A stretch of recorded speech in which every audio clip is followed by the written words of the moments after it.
All right, time for another update and forecast for the Shelly fire and the lake fire. And I didn't do any videos over the weekend, so we're really going to see first what kind of growth we had over the last couple of days. Then we're going to look at the weather forecast to see what kind of fire behavior we could expect this afternoon. And just looking at the Shelly fire, the first thing I notice is there is a red flag warning over the fire throughout the day today. And we've seen the acreage come up slightly. So yeah, have a number of things to talk about. We'll do Shelly fire first because that's the one that's been more active recently. Acreage, it's up to 15,232. I'm interested to see where that new acreage was actually from. So if we kind of click into the Shelly fire here, what we can do is turn off the last couple of days. So I think that's where we left off in the Friday update. And then if we just click on to what happened 2 days ago, and then our most recent mapping, which I believe was last night, looks like there wasn't as much growth yesterday. It seems like it was more so Saturday where we saw actually a pretty large increase on this northwestern side. And then the area I've been watching the most closely recently, that southeastern side. So that's, I'd say, the higher priority. So we'll maybe end with that one. I do just want to check out the north side really quickly. That's what happened over the weekend. Looks like it did spill over right here past the Kidder Creek trailhead. And then seems like I was hoping that if it did reach this ridge, they'd be able to stop it because you see there's not as much fuel along the ridge, but it does look like it kind of slopped over this side right here. So it'll be interesting to see what they're able to do on this northern side of the fire. The good news there is that now that it's going downhill, it's going to be moving a lot slower than when it was moving uphill, because fire likes to move uphill because it's able to preheat the fuels above the fire. So just coming back out, kind of reorienting ourselves north. I'm interested to see if that was new growth on the southern edge right there. Yeah, it looks like that was new down there. Not as much fuel in this area though, or structures, so I'm not as worried about that section of the fire. The spot we've really been following the most closely has been this eastern side of the fire. So one spot that we were kind of using as our marker recently was the Kidder Creek Adventure Camp down here. Looking at it, doesn't look like that's where most of our new growth was. It definitely extended to where it was previously, but considering that we're looking at 3 days of growth, that's not all that much in that area. It's really more on this southeastern side of the fire. So right there, and this actually was something that we talked about on Friday because we saw the fire coming down this side of the mountain, and then what I was pointing out could be worrisome is if it gets down into the base of this mountain, then you'd have all of your factors basically aligning. It's still hot and dry out there, or at least it was on Saturday. There's a lot of fuel in this area that's been dried out because of the heat wave that we had. And then you also have that topography aspect where the fire likes to go uphill. So it's literally checking every box of the fire behavior triangle: fuel, weather, topography. And when we click on the growth that happened over the weekend, that's exactly what happened. It just took up off over that hill and is actually now coming down the backside of this mountain as well. So again, the good news there is now that it's going downhill, it's going to be moving more slowly, where maybe some of it looks like we still have some distance between Etna and the fire. Let's see if we can actually measure this.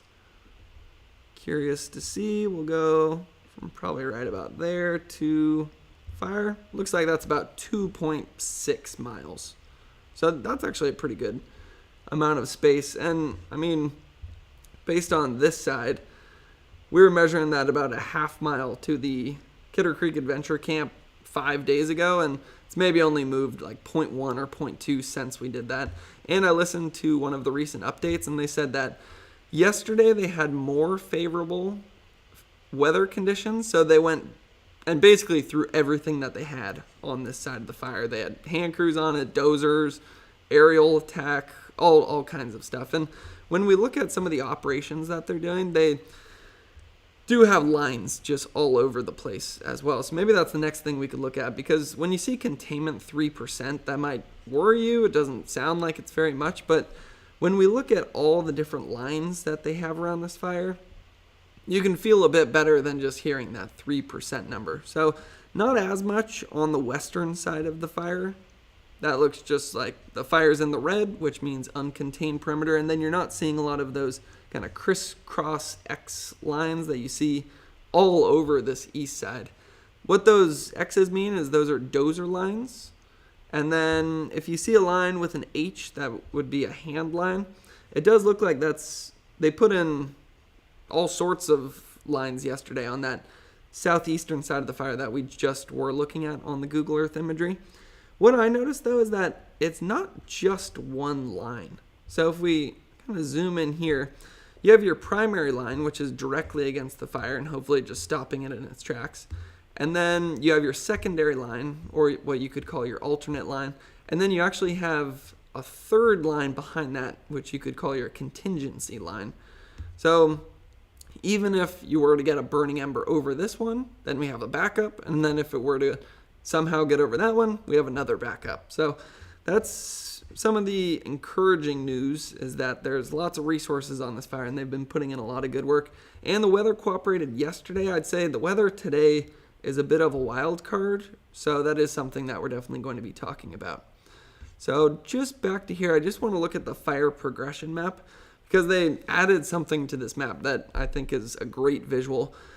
So looking at it, blue is going to be your older growth, red is going to be your more recent growth. You can see where the fire started down here, and then it kind of took off to the northeast, and then the red is where our more recent growth has been. So that northwestern side of the fire, that again is now going to be going downhill, so it's working in our favor. And then this side of the fire also now going to be going downhill, so not expecting as much growth there today as what we have seen in previous days.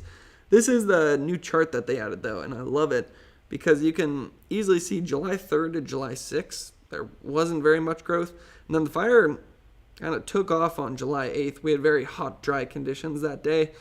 Fuels are dry, steep, rugged terrain, basically all the factors lining. And then it looked like we were improving through July 12th, and then we had some tricky weather conditions over the weekend just on July 13th. And actually, not just weather. It was a combination of everything. I would say, actually, fuel and topography is probably more responsible for that growth we saw over the weekend. But then not as much growth yesterday as what we saw on July 13th, because the weather started to kind of improve out there. So that's our progression map. Now, if we come back here, I should point out still large number of evacuation orders and warnings. If we zoom into this map, you can actually see some aircraft on the fire right now. Looks like they're on the northwestern side, one on the southern side at the moment. And then if we come into Cal Topo, interested to see if we have any current heat. Yeah, just that yellow box right there represents where there's some current heat on the fire. So that's actually not bad for this time of the day. And in previous days, we've started off the day with already some big red boxes on the fire. And it looks like it's more interior as opposed to like getting closer to Etna or anything like that. Not sure what's going on with the fire perimeter though. We can't see that at the moment.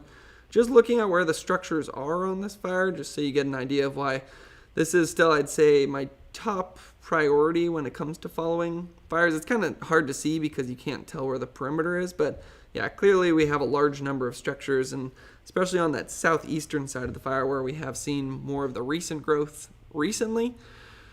Recent growth recently, that's a good use of vocab. But what I will say is now the fire is moving downhill. It's also, we measured it 2.5 miles away, and they're throwing basically everything they have at that side of the fire. So that's where some of the good news comes in. You know, I didn't pull it up, but we maybe should look at the resources we have on the Shelly fire, because last time we checked, there was, oh, that can't be right. There's no way we have 40,000 personnel on the fire. That'd be like a full-on army. I would imagine that's maybe an extra digit in there. I would maybe guess around 3,000. Sounds closer to the truth, but 61 dozers, that sounds about right there. And then if you look at the satellite imagery, we actually can see some smoke coming off of this fire right now. So although it doesn't look like there's all that much heat coming off of the fire, yeah, with some of the growth we had yesterday, some of that might just be lingering smoke from yesterday as well that gets trapped in the inversion overnight. And then as the inversion lifts in the afternoon, some of that smoke will start to clear out a bit more. So now we probably should get into the weather forecast because, yeah, that's what that red over the Shelly fire means. We have a red flag warning out there. You can see it maybe a little bit more clearly on this map right here. Interestingly, California does look better than it did in basically the last 2 weeks. Remember the last 2 weeks, almost all of California was covered in the heat advisory, excessive heat warnings. Those are gone. We've cooled down. But yeah, anytime you have a red flag warning over a fire, that's never good news. So just figuring out why we have this red flag warning, it looks like it's in place until 9 p.m. this evening. And the main reason for that is isolated, mostly dry thunderstorms. So that's something that we talked about on Friday, that there's going to be some moisture moving in from the south. Saturday, I believe, was the day with the most thunderstorm activity across California, but it looks like there's still enough lingering moisture where there's some potential. And the reason that would be a problem is gusty, erratic outflow winds up to 40 miles per hour with stronger showers or thunderstorms. And then, obviously, the lightning aspect as well, where it could start some new fires. So I looked at the weather forecast for Etna, and it looks like today they're showing a 30% chance of thunderstorms. Tonight, it goes down to a 20% chance, and then they're not showing anything for Tuesday. Does look like we still have some hot conditions, though. So just first zooming in, looking at the temperature aspect, looks like it's going up into the 90s today. And then a little bit cooler out there tomorrow. It does look like there's some windier conditions tomorrow, though. So overall, winds today, if you're not around a thunderstorm, doesn't look all that windy. If you are around a thunderstorm, that's where you can get those localized gusts up to 30 to 40 miles per hour. That's the reason thunderstorms can sometimes be bad. It can lead to gusty, erratic fire behavior. The winds usually don't last as long, though, because usually you don't have a thunderstorm lasting all that long over one specific area. Tomorrow, though, it does look like there's some windier conditions. So when I was looking at some of the fire danger forecasts, tomorrow across much of California actually looked like higher fire danger than today. With some of the moisture that came in, it does look like our relative humidity is at least not as dry as it was last week, but that's also because the temperatures have dropped. Although, it's definitely still warm and dry out there, so I don't want to act like that's too good of news. Where I think the biggest question mark comes in throughout the day today is going to be what happens with the thunderstorm potential. So right there, it actually shows that there is a chance for some rain. That's where thunderstorms can actually be a good thing. And I've seen this on fires in the past where we're worried about thunderstorms and then they actually end up dropping enough rain to basically put the fire out. And then it's great news. But then I've also seen wildfires where the thunderstorms come through and they're mostly dry. You don't get as much rain. And then it just leads to winds and then even some new lightning starts. So that's where that red down here is, there's some concern. It shows that there's the best chance between about 12 p.m. and 5 p.m. this afternoon, and then it starts to go down tonight, and then it looks like it's not there over the next 2 days. So now we can just check out the incident action plan because there is some interesting stuff in here. Just wanted to zoom in. It says, lingering monsoonal moisture will bring a final round of isolated thunderstorms this afternoon and evening. So that's the potential for some gusty winds, and it's also some complex terrain. So number of different factors going on right there. And then right there, that I think sums up where it can be a good or a bad thing. Where it says rainfall less than 1/10 of an inch, but locally 1/4 of an inch under the cores of thunderstorms. And then maximum temperature, still dealing with the heat. Still dry, although maybe not as dry as we were last week. And then we read the good part of thunderstorms where, hey, locally 1/4 of an inch, that'd be great news. Where the bad news comes in is strong outflow winds possible with gusts to 30 to 40 miles per hour. And then directions will be erratic, but favoring southeast to southwest for the strongest gust. And then finally, I want to look at, didn't mean to flip over the page that quickly.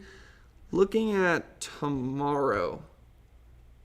That's where it kind of goes along with what we're looking at on the National Weather Service page, where afternoon southerly winds of 20 to 30 miles per hour with gusts of 35 to 40 miles per hour are possible both up the Scott Valley and on upper slopes and ridge lines. And then it's still going to be hot and dry tomorrow, but then that's where it looks like we do have some windier conditions as well. So overall, I'd say I'm actually a little more concerned about the forecast tomorrow, but if you notice, it's coming from the south. So how that would work on our fire is if you have southerly winds, that actually usually tries to push the fire to the north. So if a lot of our growth down here that we're concerned about has been to the south recently, a southerly wind would actually push some of that fire back into itself. And then obviously some concern would be if the fire were to start kind of taking off up in this area, if you had a southerly wind pushing towards, let's say, Greenview, but that's also where they've put in a lot of those lines. See, right there, that area, you'd think, oh, southerly wind, that could push us towards some of our structures in that direction, but we got primary lines, secondary lines, and contingency lines. So overall, it looks like we did have some growth over the weekend. It looks like conditions improved yesterday, although we definitely still saw some growth towards the southeast and the northwest. And then the weather forecast today is a bit of a wild card with, localized gusty winds if we have those thunderstorms coming through, still hot and dry. So yeah, I'll be watching the Shelly closely today, and then definitely keeping an eye on it tomorrow as well, as some of those windier conditions come in as well. So now let's take a quick look at the lake fire. So this one, 38,430 acres. I believe that's the biggest fire that we've had in California so far this year. Great news though, containment up to 34%. So let's just go over to Google Earth. Let's open up the lake fire here and zoom on down to Southern California, where we have Santa Barbara down here, Santa Ynez Mountains, Santa Maria up towards the northwest of the fire. And then if we just click on and off some of the growth that we had recently, you notice not much change. You might see a little increase on this northeastern side, basically just going off into the wilderness, but the area closest to Los Olivos and a lot of our structures down here, not seeing any growth on that side of the fire. So coming back into Google Chrome, I want to see if we had any recent heat off of it. So remember this map right here, if you've had recent heat, let's zoom in maybe to the white fire right here, which actually had a lot of smoke, huge plume coming off of it this weekend. See those red stars and those yellow stars? That means you've had recent heat activity, and then might even still be some heat coming off of the fire. Actually, no, that one looks pretty calm at the moment. But the lake fire, you don't see any of those stars. So that means not only right now are we not seeing heat coming off of the fire, but we weren't seeing heat coming off of it yesterday either. Why we did have a lot of concern about the lake fire, though, is you can see all of these structures here and how close we got in some of these areas. Although I do know some of this fire perimeter was actually burn operations where they put fire on the ground on purpose, basically fighting fire with fire to clear out some of the fuels when conditions were favorable. So then when the conditions were unfavorable, like some of the hot, dry conditions we had over the last week, then there's not as much fuel to burn. So some of that increase in activity was actually, you could say, on purpose as a way to actually limit future fire activity. Just looking at the progression map, though, you can see where it started, that dark green. And then the orange is going to be, what's that? That's the orangish, maybe that's around July 12th and 13th. So that's, I believe, last Thursday and Friday. Not much new growth over the weekend, though. Just where you see that dark red is where the new growth has been. And the key thing I noticed, none on that southern side of the fire, which is closest to the structures. So also looking back at the Google Chrome, I want to see, containment 34% right there. Now I want to see where that containment actually was. anywhere where you have black line on this map, that's going to be where the perimeter is now contained. And that's some terrific news because it looks like the entire southern side of this fire is now considered contained. And considering that the parts of the fire that are uncontained are the parts that are closest to the wilderness, and they're also preparing a hand line up there to basically catch the fire even if it does take off, I'd say the lake fire looks pretty good. We even have, not only considering that part of the fire contained, there's primary lines, secondary lines, contingency lines. Basically looks like the lake fire is wrapped up on the side of the fire that's closest to the largest amount of structures. Now, I always have to be careful when I say something like that because, it's California and fire season, anything can happen. So definitely stay updated with the evacuation orders and warnings. We do have a large number of evacuation orders and warnings still in place. I don't go over those in these videos, but overall, it looks like conditions have significantly improved on the lake fire over the weekend. So unless anything changes, that'll probably be my last update for the lake fire. But I do think we'll be keeping a close eye on the Shelly fire for at least a couple more days here, as it may have some challenging conditions with the thunderstorms this afternoon, and then also the increase in winds tomorrow. And basically anytime you have a red flag over a fire, you should keep an eye on it. So yeah, that's kind of the situation as we see it right now. If anything changes, I'll keep you guys updated. Hopefully this video was helpful, and thanks for watching.